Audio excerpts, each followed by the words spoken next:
Mississippi, and this video tutorial is going to assist in getting started with doing pages in InDesign for mobile app screens and mobile design. So for my 273 students, this is going to be relating to the magazine feature article and the concept for the magazine and the app icon for that magazine. So when you start your document, you can go to New and Document here. We're going to go to Mobile, and under that it has some presets, so we're going to go for the iPhone 6 Plus here.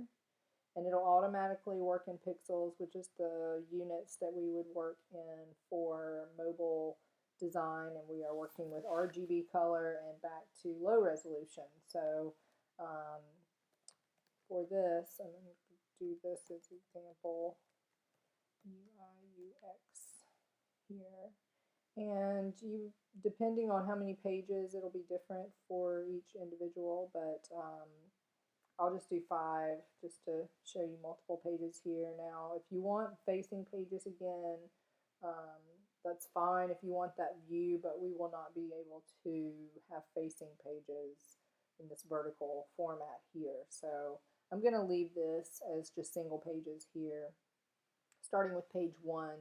You can put columns and guides in if you would like, and the gutter column setting is fine. The text margin setting is fine. 36 pixels is adequate, and that works well.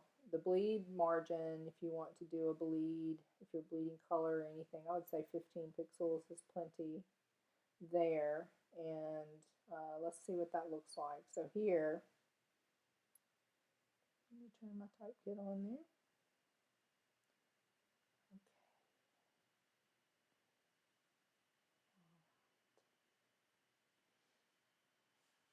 Okay, so here's our pages. And for my students, I would like for the first page, I've got a document set up here that looks just like what I have in place already. And what I did here was I put a black background, and then I went on to Google and got a usage rights, like for non-commercial use with modification image of an iPhone screen.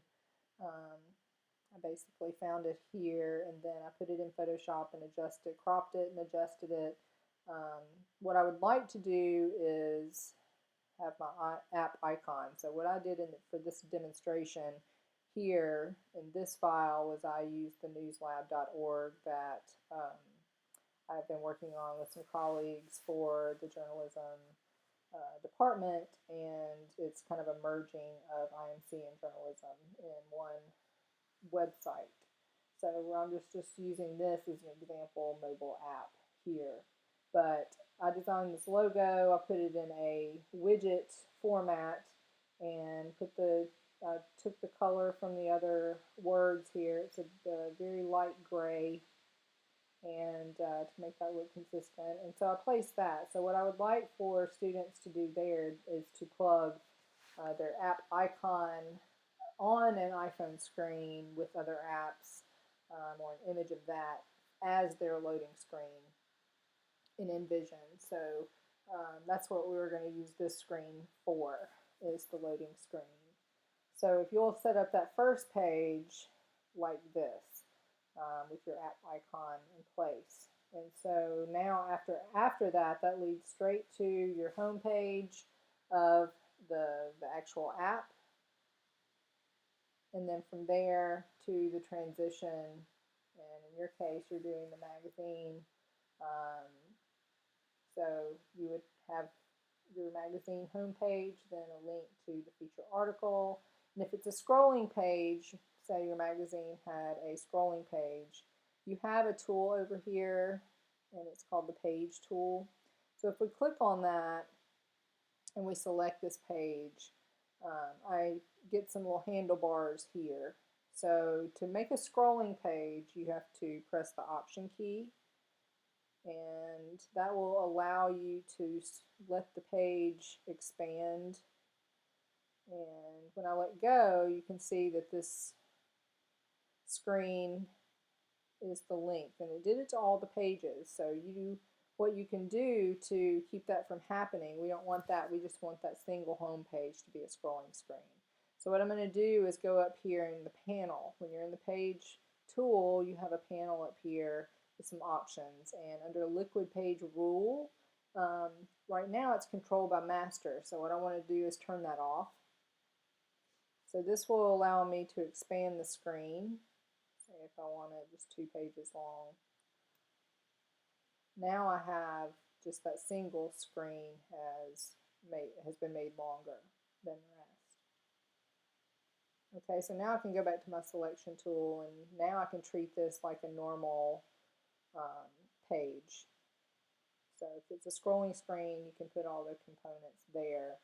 And then what happens to when you select something from the home screen to the feature, and then let that lead to the opening page of the feature. So depending on how you're setting that up, you can use as many pages or screens as you would like. And you can go up to layout and pages, and you can always add a page or insert pages. So you can, if you're not sure how many pages you need, you can start with a number and then add as you go. So that's basically how to get set up for the design work. You'll treat this with just like you do any other layout and any other context. So good luck.